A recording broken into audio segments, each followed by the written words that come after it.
Marcus Chen sat on the cold metal floor near the entrance of the Stellar Winds gaming house. His clothes were dirty and torn. His shoes had holes in them. His stomach made angry sounds because he had not eaten in 2 days. People walked past him without looking. Some dropped small coins into his cup, but most ignored him completely. The gaming house was the biggest entertainment center on Zephyria Station. Aliens from dozens of different worlds came here to play games, drink, and show off their wealth. The lights were bright and colorful. Music played from hidden speakers. The smell of exotic foods drifted through the air, making Marcus's hunger worse. He watched the aliens walk in and out. There were tall blue centaurians with 4 arms, short green pixelites with large eyes, furry bearlings that looked like walking teddy bears but were actually master engineers, and many others that Marcus could not even name. They all had one thing in common. They were rich, well-fed, and looked at humans like they were stupid animals. Marcus had been stuck on this station for 4 months. His transport ship had left without him after he fell asleep in a maintenance tunnel. He had spent his last credits trying to find another way home. Now he was broke, hungry, and forgotten. Every day he begged for enough money to buy one small meal. Every night he slept in whatever corner the station security would let him use. The gaming house doors opened with a soft whoosh. Out walked the most arrogant alien Marcus had ever seen. It was a Vorthak named Kethamor. The creature stood 8 feet tall with purple skin that seemed to glow in the station lights. Its head was large and round with no hair. 4 black eyes looked in different directions at the same time. It wore expensive robes made of silver fabric that moved like liquid metal. Kethamor had been winning games in the Stellar Winds for weeks. He played something called quantum chess, which was supposed to be the hardest strategy game in the galaxy. Marcus had watched him play through the windows. The alien never lost, not even once. Other players would challenge him with confidence and leave looking shocked and embarrassed. The Vorthak noticed Marcus sitting by the door. All 4 of its eyes turned to look at him. A sound came from its throat that might have been laughter, but it sounded more like a machine breaking. "What do we have here?" Kethamor said in perfect standard galactic. His voice was deep and smooth, but there was something mean in it. "A human beggar." How very sad. Marcus looked up but said nothing. He had learned that talking back to rich aliens usually made things worse for him. "I have heard that humans think they are clever," Kethamor continued, "though I have seen no proof of this claim. Tell me, little human, do you know how to play any games? Or do your people only know how to beg and serve others?" A few other aliens had stopped to watch. They whispered to each other and pointed at Marcus. Some seemed amused. Others looked uncomfortable. None of them tried to help. "I can play some games," Marcus said quietly. His voice was rough from not using it much. "Ah, it speaks." Kethamor clapped his hands together. The sound was sharp and loud. "How wonderful. Perhaps you would like to play quantum chess with me. I am told it requires great intelligence. Much more than most species possess." Marcus knew this was a trap. Rich aliens sometimes like to embarrass poor humans for fun, but he also knew he needed food badly. His vision was getting blurry from hunger. His hands shook when he tried to pick up coins. "He might not survive another week like this. What would we play for?" Marcus asked. Kethamor's eyes seemed to light up with excitement. "Excellent question. If by some miracle you actually win, I will give you 1,000 credits. Enough for food and passage to any human world you choose. But when you lose, you will become my personal servant for 1 full cycle. You will clean my quarters, carry my belongings, and do whatever tasks I require." The watching aliens gasped. A full cycle was almost a year in standard time. That was a harsh punishment for losing a game. But 1,000 credits was more money than Marcus had seen in months. "I don't know how to play quantum chess," Marcus admitted. "No problem at all," Kethamor said with fake cheerfulness. "I will teach you the rules as we play. Consider it part of my generosity. Though I should warn you, most beings require years of study to become even slightly competent at this game. The quantum mechanics alone are beyond the understanding of primitive minds." More aliens gathered around them now. Word was spreading through the gaming house that the famous Kethamor was about to play against a human beggar. People pressed against the windows to get a better look. Some held recording devices to capture what they expected to be a very short and embarrassing game. Marcus stood up slowly. His legs were weak and his head felt light. But something inside him had awakened when Kethamor mentioned quantum mechanics, something that had been sleeping for a long time. "I accept your challenge," Marcus said. The crowd made excited noises. A few aliens laughed. One Centaurian shook its forehead sadly, as if watching someone walk toward certain doom. Kethmore smiled, showing rows of sharp white teeth. Splendid. Let us go inside and begin your education. I promise to make your defeat as instructive as possible. They walked into the gaming house together. The alien moved with confidence and grace. Marcus shuffled behind him, still weak from hunger but feeling more awake than he had in months. The other patrons stared at them as they passed. Some called out bets on how quickly the human would lose. The main gaming floor was huge and filled with different types of game tables. There were card games using psychic energy, puzzle boxes that existed in 7 dimensions, and combat simulations that looked completely real. But the most impressive area was the quantum chess section in the center of the room. Kethmore led Marcus to his usual table. It was the best spot in the house with a clear view of the entire floor. The alien had obviously paid extra for this privilege. He gestured for Marcus to sit in the chair across from him. Before we begin, Kethmore announced loudly, making sure everyone could hear, I want all witnesses to understand the terms of our agreement. This human has agreed to become my servant when he loses. In the unlikely event that he wins, I will provide him with 1,000 credits.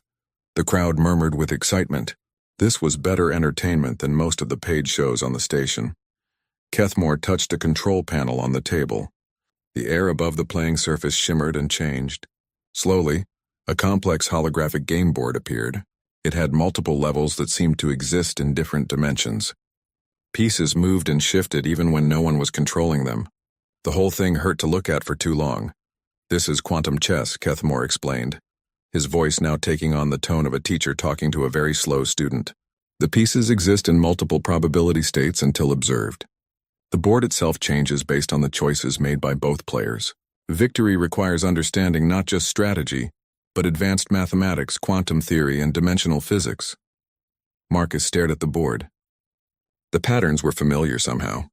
The mathematical relationships reminded him of something from long ago. Something important that he had tried very hard to forget. Are you ready to begin your humiliation, little human? Kethmore asked. Marcus looked up at the alien's confident face. For the first time in months, he almost smiled. Yes, he said. I'm ready. The gaming house had never been so crowded. Word about the match spread through Zephyria Station faster than a computer virus. Aliens came running from other levels just to see the human beggar who was brave enough or stupid enough to challenge Kethmore. The betting windows were doing more business than they had seen all month. Marcus sat in his chair and tried to ignore the noise around him.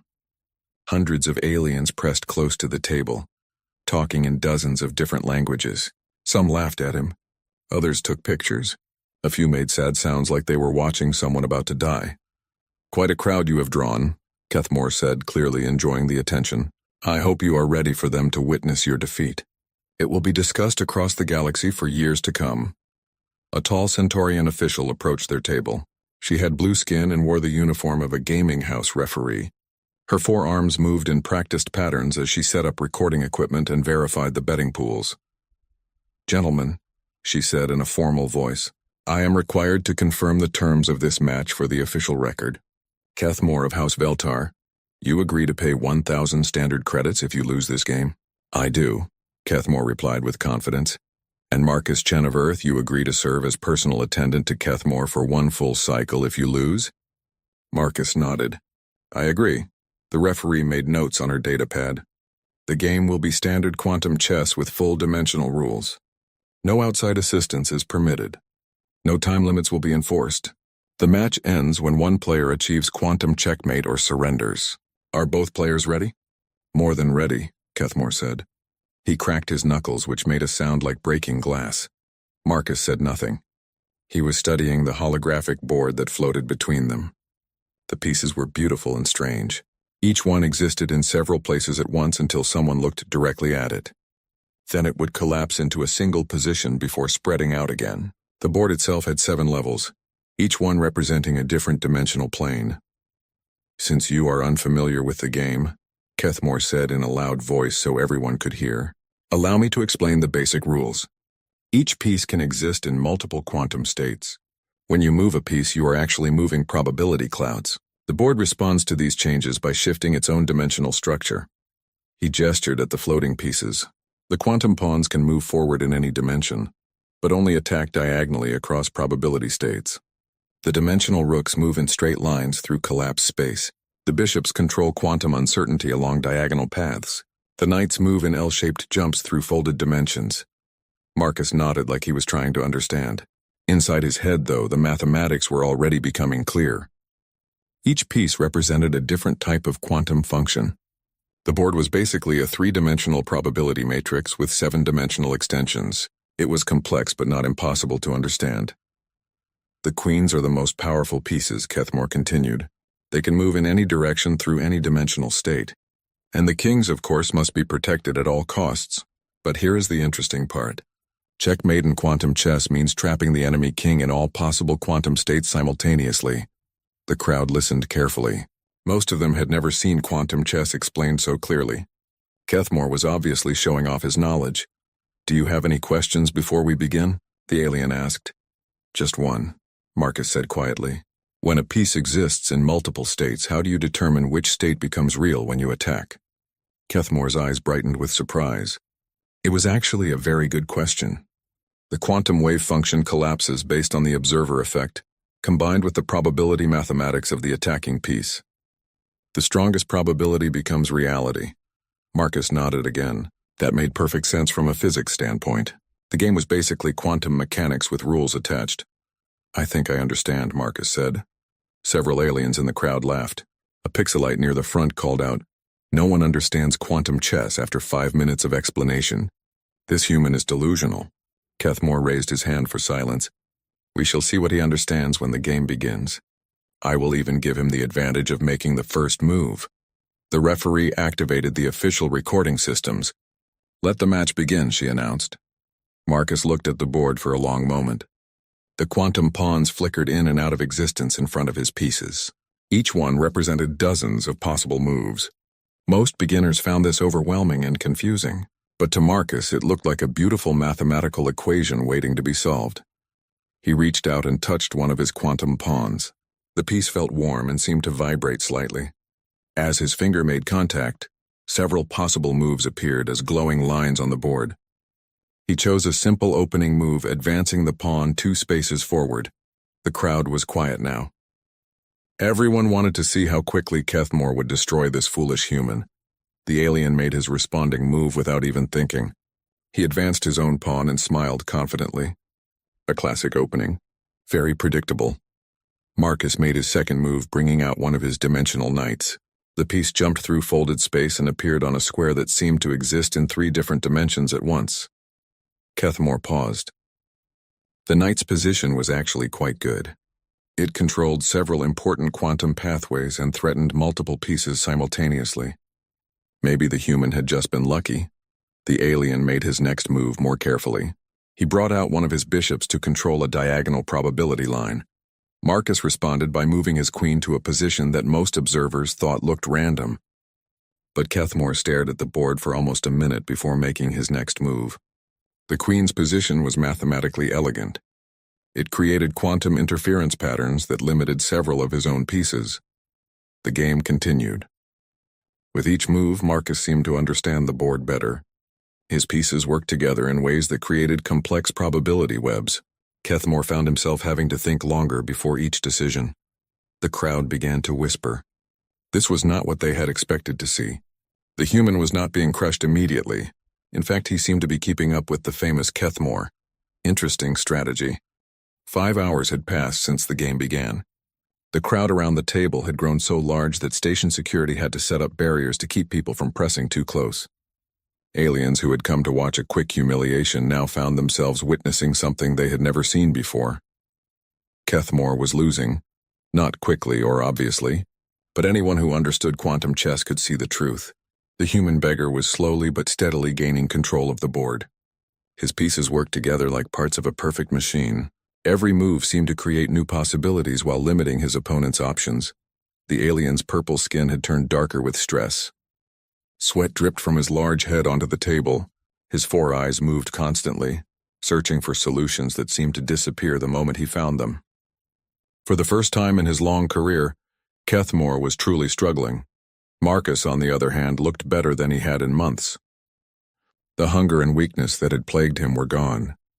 His hands no longer shook. His eyes were bright and focused. He moved his pieces with increasing confidence, as if he was remembering something important that had been buried deep inside his mind. "Your technique is quite unusual," Kethmore said, trying to keep his voice steady. "Where did you learn to play like this?" "I'm just following the mathematics," Marcus replied. "Each move creates probability waves that affect the entire board. If you map those waves correctly, the best moves become obvious." The watching aliens made surprised sounds. Mathematics? Most players relied on intuition and pattern recognition. Using pure mathematics to play quantum chess was theoretically possible, but incredibly difficult. It required understanding complex equations in real time while the board constantly changed. An elderly pixelite professor pushed through the crowd to get a better look. She had studied quantum chess theory for decades and recognized what she was seeing. "Impossible," she whispered. "He's calculating the wave functions manually." No one can do that without computer assistance, but Marcus was doing exactly that. Each time Kethmore moved a piece, Marcus would stare at the board for a few moments, his eyes tracking invisible mathematical relationships. Then he would make his response move with complete certainty. No hesitation, no second-guessing. The game had reached its middle stage. This was where Kethmore usually dominated his opponents.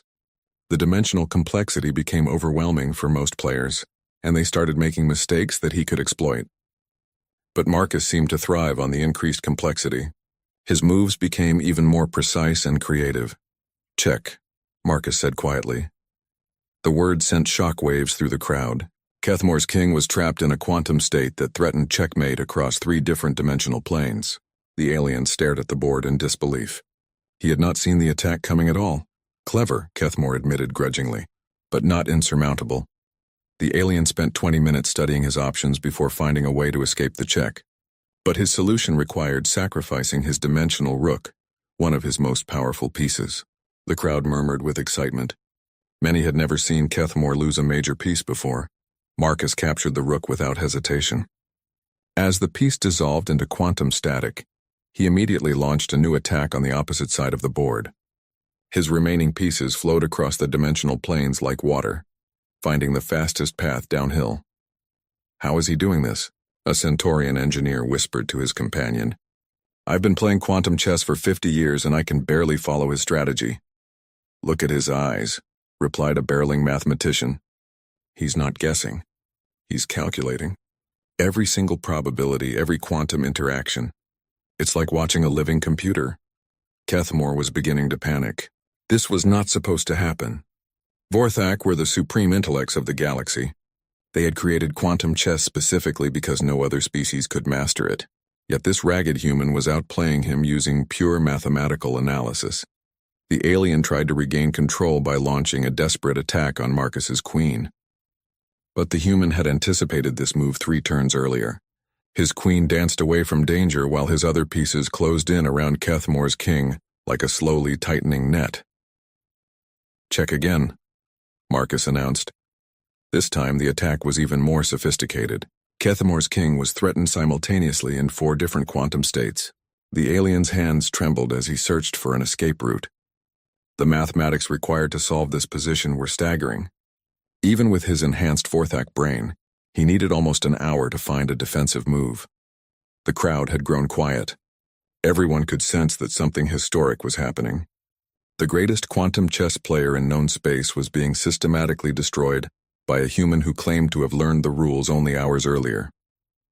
Marcus continued his attack without mercy. Each move built upon the previous ones, creating mathematical patterns of incredible beauty and complexity. His pieces seemed to move with their own intelligence, flowing around Kethmore's defenses like they weren't even there. The alien was now taking over an hour between moves. His breathing was heavy and labored. His eyes darted frantically across the board, searching for solutions that no longer existed. He had lost 2 more major pieces and most of his quantum pawns. His king was trapped in an increasingly small area of safe positions. "This is impossible," Kethmore muttered to himself. "Humans don't have this kind of intellectual capacity. Their brains are too primitive." But the evidence was right in front of him. This human was not only matching his abilities but exceeding them. Every defensive strategy that Kethmore tried was anticipated and countered. Every attack he launched was absorbed and turned against him. A group of Vorthak scientists had arrived to watch the end of the game. They stood in stunned silence as they witnessed one of their own species being defeated by a being they considered intellectually inferior. Some took detailed recordings, knowing that their colleagues would never believe what had happened without proof. "Final check," Marcus said calmly. The position was devastating. Kethmore's king was trapped in a quantum maze with no possible escape routes. Every move the alien could make would result in immediate checkmate. The mathematical certainty of defeat was absolute and undeniable. Kethmore stared at the board for a long time. His four eyes moved slowly across every piece, every position, every probability state. He ran calculations in his head until his brain hurt. But no matter how he analyzed the position, the result was always the same. He was finished. The gaming house was completely silent. Hundreds of aliens held their breath, waiting for the inevitable surrender. This was a moment that would be remembered and discussed for generations. The day a human beggar defeated the greatest quantum chess master in the galaxy. Kethmore looked up at Marcus with a mixture of respect and confusion. "Before I concede defeat," he said slowly, "I must ask you something. You claim to have learned this game only today. That is clearly impossible. Who are you, really?" Marcus met the alien's gaze steadily. For a moment, something flickered in his eyes. A memory of a different life. A reminder of who he used to be before everything went wrong. "I'm just someone who understands mathematics," he said quietly. But even as he spoke, Marcus knew that wasn't the whole truth. The game had awakened something inside him that had been sleeping for too long. Skills and knowledge that he had tried to forget were flooding back into his consciousness. The hunger and desperation of the past months were fading, replaced by the clear, sharp thinking that had once made him one of the most respected minds in human space. "Impossible," Kethmore whispered. "No being can calculate quantum probability matrices that quickly without computer assistance. Not even the Vorthak." "Mathematics is mathematics," Marcus replied. "It doesn't matter what species you are.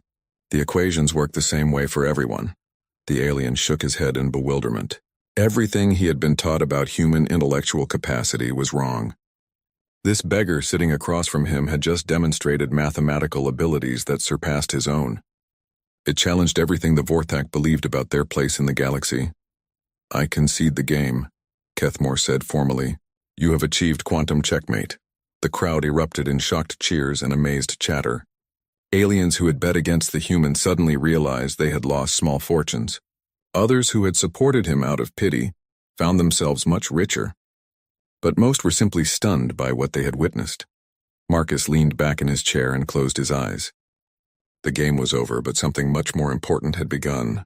For the first time in months, he remembered who he really was. The gaming house was in chaos. Aliens pushed and shoved to get closer to the table where the impossible had just happened. Security guards struggled to maintain order as news of the match spread throughout Zephyria Station.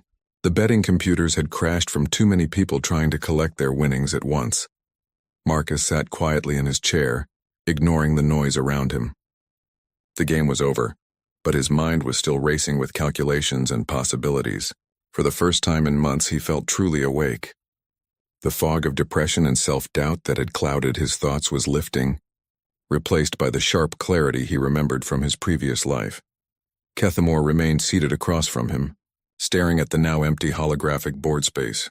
The alien's four eyes blinked slowly as he tried to understand what had just occurred. Everything he knew about human intelligence had been proven wrong in the span of a few hours. "That was extraordinary," said a voice behind them. Marcus turned to see an elderly pixelite female approaching their table. She wore the robes of a university professor and carried herself with the dignity of someone used to being listened to. "I am Dr. Zilnara from the Institute of Advanced Game Theory. I have studied quantum chess for over 60 years, and I have never seen anything like that performance." She gestured at the space where the board had been. "The way you calculated those probability matrices in real time was incredible.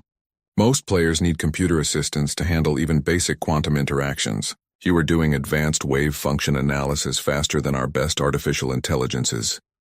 Marcus nodded politely but said nothing. He wasn't ready to explain himself yet. The memories were still coming back piece by piece like a jigsaw puzzle slowly revealing its picture. "Where did you study mathematics?" Dr. Zilnara asked. "Which university taught you quantum theory?" It was a long time ago, Marcus replied quietly. A Centaurian reporter pushed through the crowd with a recording device. Sir, can you comment on your victory?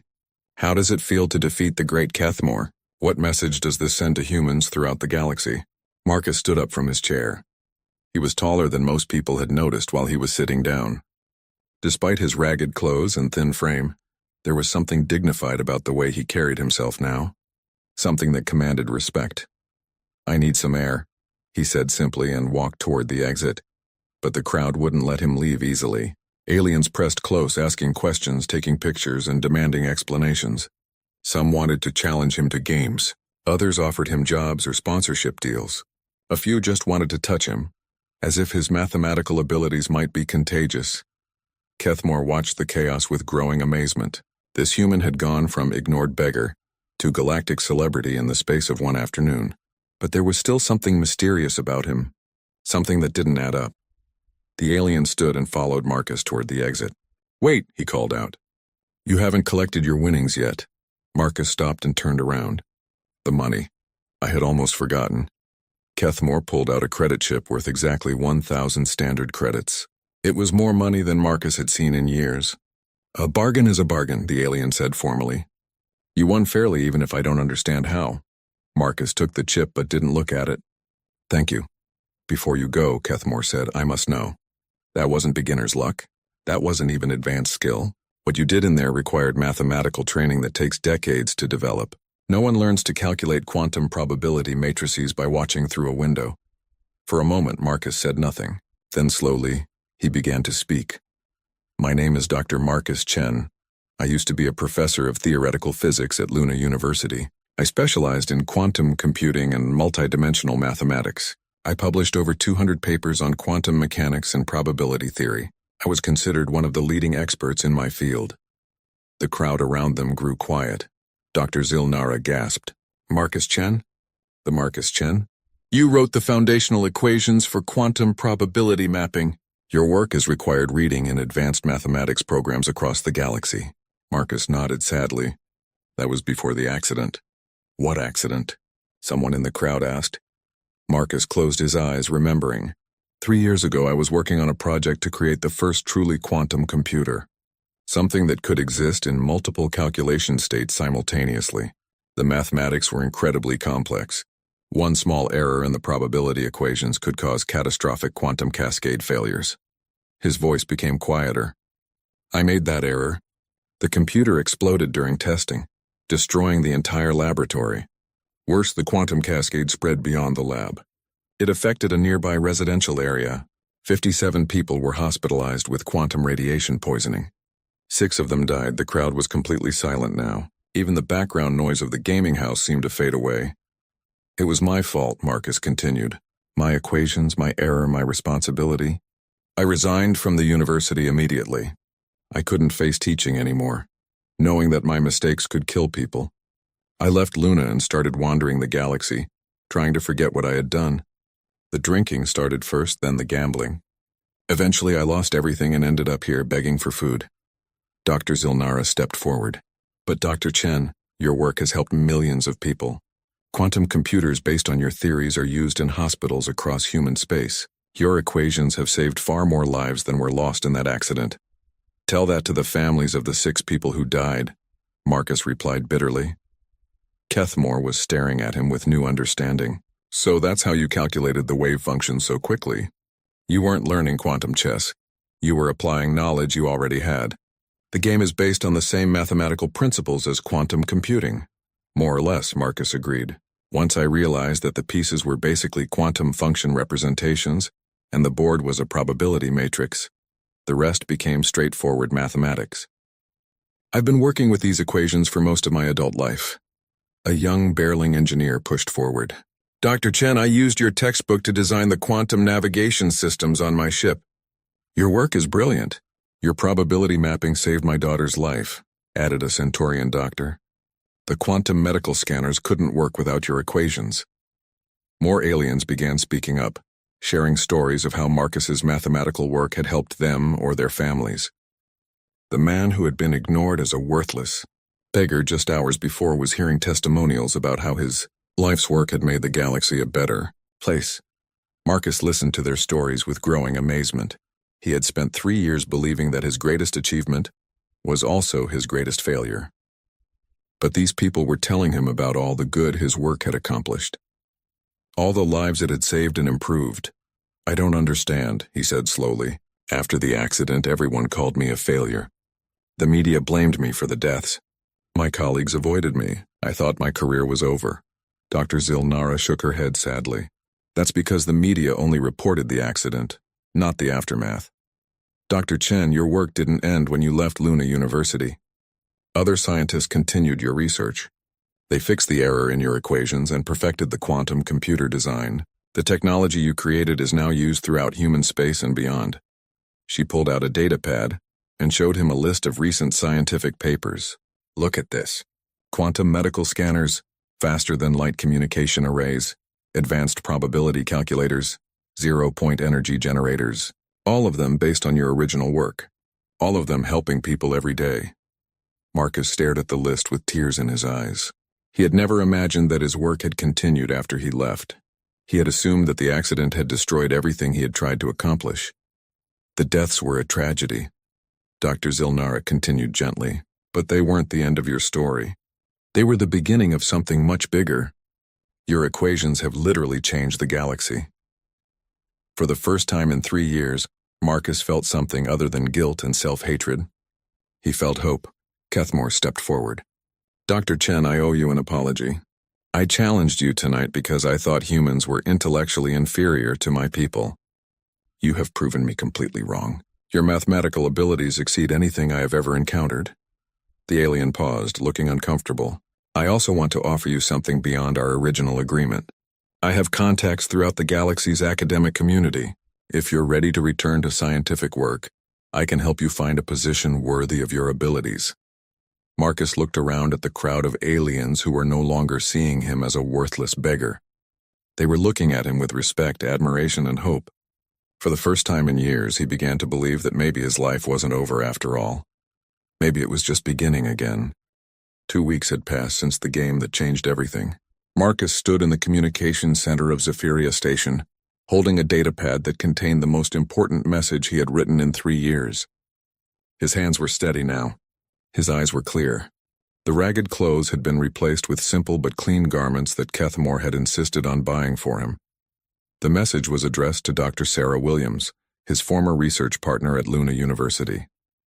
The woman who had tried to contact him dozens of times after the accident, only to have her messages ignored or returned unread.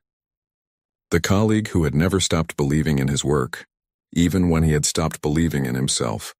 "Sarah," the message began, "I know you have every right to be angry with me for disappearing without explanation. I know I hurt you and the rest of our team by leaving so suddenly, but I'm ready to come home now if you'll have me." He paused, then continued typing. "I've learned something important during my time away. The accident wasn't the end of our work. It was the beginning of something much bigger. I want to be part of that again if it's not too late." Behind him, Keithmore watched with interest. The alien had become an unlikely friend over the past 2 weeks. Their daily conversations about mathematics and quantum theory had taught both of them things they never expected to learn. "Are you certain about this?" Kethmore asked. "Returning to your old life won't be easy. There will be questions, investigations, people who still blame you for what happened." Marcus nodded. "I'm certain. I spent 3 years running away from my responsibilities. It's time to face them." He finished the message and sent it toward Luna University. Even with faster-than-light communication, it would take several hours to reach its destination. Then he would have to wait for Sarah's reply, assuming she was willing to reply at all. The gaming house had been quieter since their famous match. Word had spread throughout the galaxy about the human who defeated Kethmore at quantum chess. Journalists had come from dozens of worlds to interview Marcus.